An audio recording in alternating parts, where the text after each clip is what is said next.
چنانچہ مسلمانوں نے آہستہ آہستہ اور بڑی رازداری کے ساتھ یہ تاثر پھیلانا شروع کر دیا کہ اسود انسی کے موکلوں کے مشوروں سے اسود انسی بہت جلد کیس کو ٹھکانے لگا دے گا، اور اگر قتل نہ بھی کرے تو پھر بھی اس کو قید میں ڈال کر عبرتناک سزا ضرور دے گا۔ اسود انسی نے اب اپنے آپ کو صرف محل تک ہی محدود کر لیا تھا۔ کبھی کبھار وہ باہر آیا کرتا تھا، اس طرح گویا وہ اپنے امتیوں پر روک ڈالنے کی کوشش کر رہا تھا۔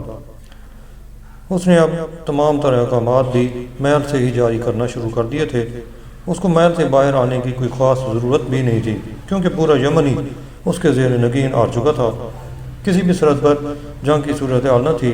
غالباً اس کی وجہ یہی تھی کہ تمام مسلمان تو اس وقت حضور صلی اللہ علیہ وسلم کی خرابی اتباع بر ازحد ملول خاطر تھے۔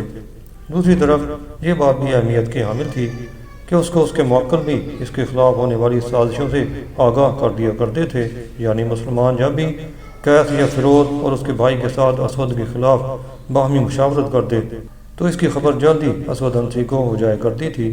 انہی ایام میں اسود کو اس کے موکل فرشتہ نے یہ اطلاع فراہم کی کہ اب اس کے یہاں کے مقامی مسلمانوں نے بھی اس کے خلاف منصوبہ بندی شروع کر دی ہے۔ اسود نے پہلی فرصت میں مسلمانوں کے عمائدین کو اپنے محل میں طلب کر لیا۔ اس نے ان تمام بزرگوں پر اپنی حکومت اور نبوت کا رعب ڈالنے کی پوری کوشش کی اور بارو ماحول بنا کر ان کے ساتھ ملاقات کی۔ مسلمانوں کے ان بزرگوں سے اس نے کہا کہ صاحبو، کل تک میں بھی تمہارے ساتھ تھا اور میں نے بھی اسلام قبول کیا تھا، مگر اب چونکہ نبوت میری طرف منتقل ہو چکی ہے اور اللہ تعالیٰ نے مجھے نبوت کے منصب سے سرفراز فرمایا ہے، لہذا تمہارے اوپر لازم ہے کہ تم لوگ میری اطاعت کرو۔ ہاں، اگر تم میری اطاعت نہیں کرتے تو پھر تمہیں چاہیے کہ میرے خلاف منصوبے بھی مت بناؤ۔ اسود نے اپنا لہجہ پروکار بناتے ہوئے انہیں کہا کہ تم بھلا میرے خلاف کیا منصوبے بنا سکتے ہو؟ تم لوگ جو بھی کارروائی کرتے ہو میرے فرشتے مجھے اس کی منوعاً اطلاع دے دیتے ہیں۔ تم ابھی صرف میرے خلاف سوچتے ہو کہ مجھے غیبی طاقتیں خبردار کر دیتی ہیں۔ اسود نے اس کے بعد مختلف مسلمانوں کے نام لے لے کر انہیں بتلانا شروع کر دیا کہ تمہارے گھروں میں میرے خلاف سازشیں تیار ہوتی ہیں۔ جب اسود انسی اپنی بات ختم کر چکا تو مسلمانوں کے ایک بزرگ نے بڑی متانت سے کہا کہ اے اسود انسی، آپ خود فرمائیں، آپ کے پیروکار جو ہمارے اوپر اور ہمارے اہل خانہ پر جو ظلم و ستم روا رکھتے ہیں، کیا ان سے بچنے کے لیے ہم کوئی لائے عمل طے نہ کریں، اور کیا ہمارے پاس احتجاج کا حق بھی نہیں ہے؟ ایک دوسرے بزرگ نے کہا، اے اسود انسی، واقعی کل تک آپ بھی مسلمان تھے اور ہمارے ہی ساتھی تھے، مگر اب تو آپ ہمارے ساتھی نہیں ہیں، کیونکہ اب تو آپ خود ہی نبی بن چکے ہیں۔ چنانچہ اب یہ کہا جا سکتا ہے کہ آپ اور آپ کے ساتھی مسلمانوں کے خلاف ہو چکے ہیں۔ اسود انسی نے ان بزرگوں کی باتوں کو ان کی کمزوری سے تعبیر کیا اور کہنے لگا کہ صاحبو، یہ تمام علاقہ ہی میرے پیروکاروں سے بھرا ہوا ہے، تم لوگ تو نہایت ہی قلیل تعداد میں ہو، میں تو عنقریب پورے عرب پر قبضہ کر لوں گا، مگر اس بات میں بھی کوئی شک نہیں ہے کہ جب تم لوگ اتنی کم تعداد میں ہو تو تمہیں اکثریت کی طرف سے کچھ نہ کچھ جھگڑے فساد کے لیے تو تیار ہی رہنا پڑے گا۔ ویسے تو میں یہ چاہوں گا کہ پورے یمن میں ایک بھی مسلمان نہ رہے جو میری اطاعت نہ کرتا ہو۔ اس کا خیال تھا کہ اس کی ان باتوں سے مسلمانوں کے بزرگ خوفزدہ ہو جائیں گے، مگر ادھر تو صورتحال ہی دوسری تھی۔ ان میں سے ایک مسلمان بزرگ نے بڑی تأمل سے کہا، آپ نے بالکل درست ارشاد فرمایا، ہم خود بھی اب یہاں سے ہجرت کرنا چاہتے ہیں، کیونکہ اب ہم لوگ یہ بات محسوس کر رہے ہیں کہ یہ ملک ہمارے لیے جائے امن نہیں رہا۔ دوسری بات ہم یہ عرض کرنا چاہیں گے کہ اگر ہمارے مذہبی معاملات میں بے جا مداخلت کی گئی تو پھر ہم لوگ یہاں سے کہیں اور ہجرت کر جائیں گے، مگر ذرا سوچئے کہ یہ کوئی اچھی بات نہ ہوگی۔ یقیناً اسود انسی کے لیے یہ اچھی خبر نہ تھی کہ مسلمان ہجرت کے لیے تیار بیٹھے ہیں۔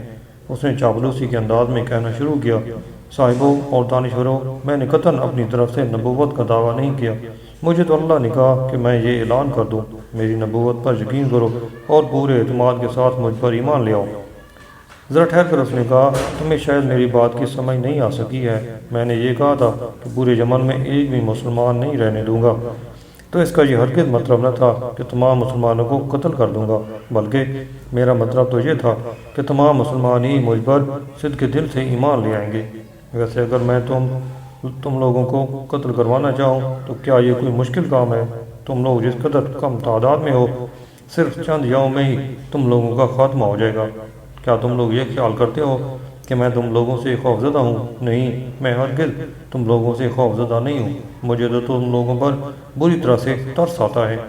مجھے میرے فرشتے یہ بتا رہے ہیں کہ میرے خلاف مسلمان فرعون اور اشرت کے ساتھ مل کر کوئی منصوبے بنا رہے ہیں۔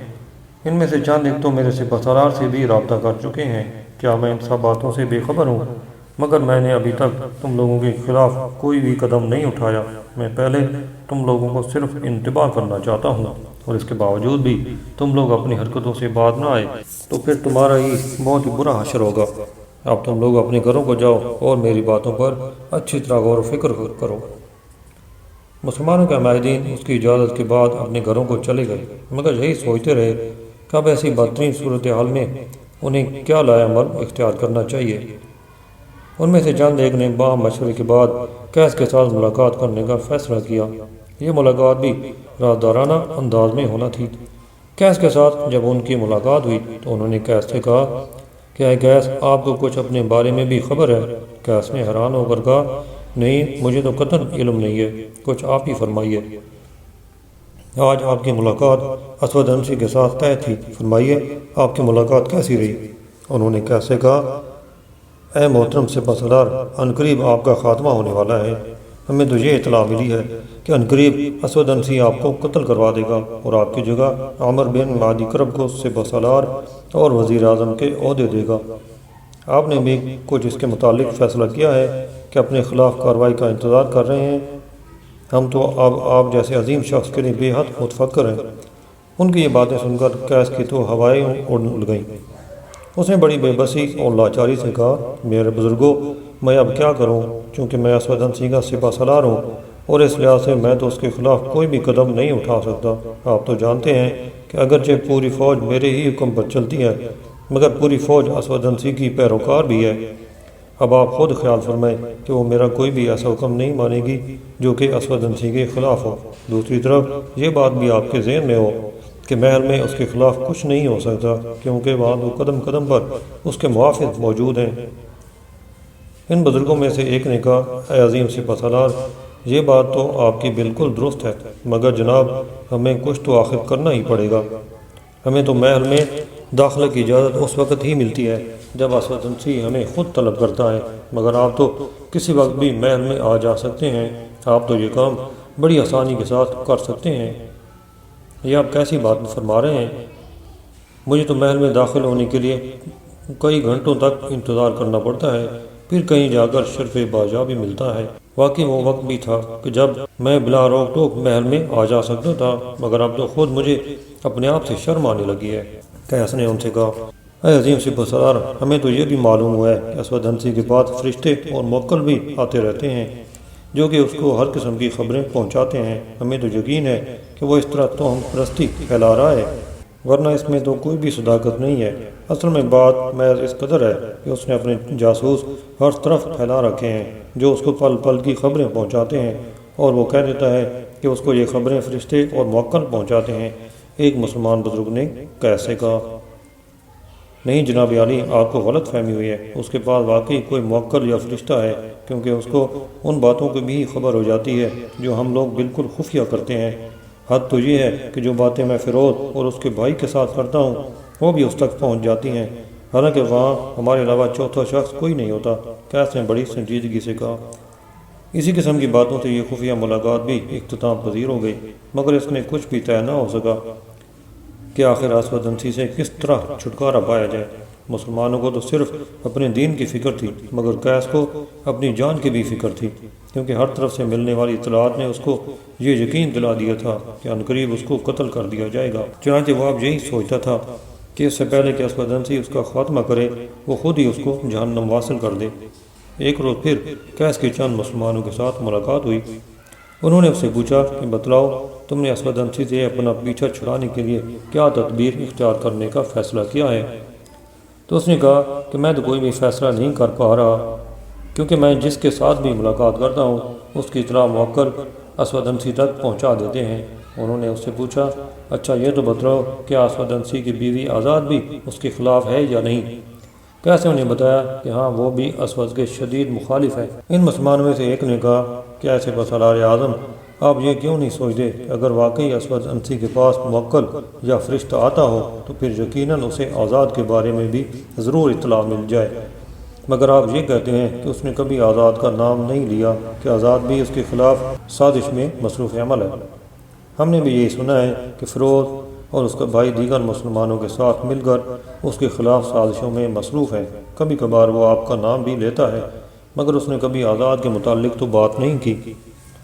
کیسے ان کی بات سن کر کہا کہ میں بھی پہلے یہی سوچتا تھا، مگر مجھے بعد میں احساس ہوا کہ شاید اس کی وجہ یہ ہوگی کہ چونکہ وہ خود پرلے درجے کا بدصورت اور کالا ہے، چنانچہ وہ اس حسین و جمیل عورت کا دل جیتنا چاہتا ہو، اور اس لیے وہ اس کے اوپر شک و شبہ نہیں کرتا۔ اس کی بجائے وہ اس کے دونوں دودھ شریک بھائیوں پر حد درجہ شک کرتا ہے، اور ان کی بھی خفیہ باتوں کی اسے پوری خبر ہوتی ہے۔ ان مسلمانوں نے کیسے کہا کہ اچھا چلو تمہاری بات ہی مان لیتے ہیں، مگر آخر کچھ تو کرنا پڑے گا، اگرچہ ہم یہ جانتے ہیں کہ یہ کام تمہارے سوا کوئی دوسرا نہیں کر سکتا، مگر تمہیں بھی یہ معلوم ہوگا کہ اکیلے تم بھی یہ کام سر انجام نہیں دے سکتے، اس لیے مناسب ہوگا کہ کم از کم فیروز اور اشنس کی مدد حاصل کرو۔ ان کا بھی محل میں آنا جانا رہتا ہے، لہذا یہ کام ان کی مدد سے شاید آسان ہو جائے۔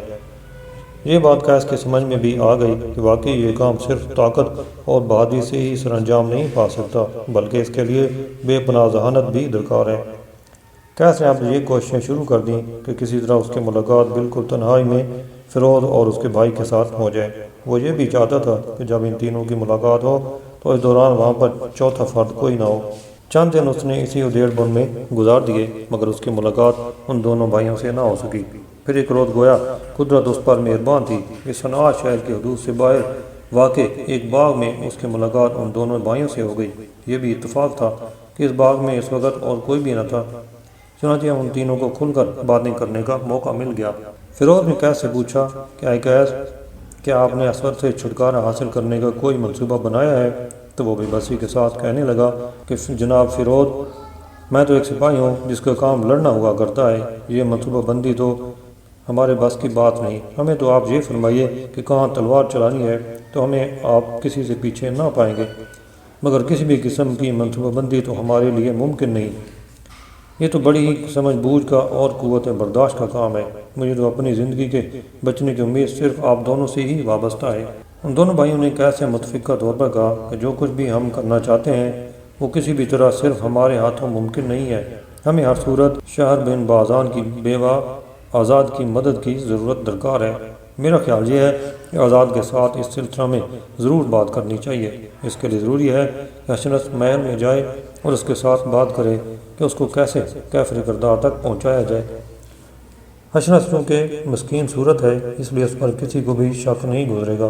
فیروز کی یہ بات سن کر اشنس ایک دم گھبرا گیا اور کہنے لگا، بھائی وہ تو مجھ سے بہت خفا ہے اور مجھے بھی بارہا محل میں نہ آنے کا کہہ چکا ہے، مگر تم اگر کہتے ہو تو پھر مجھے کیا اعتراض ہو سکتا ہے؟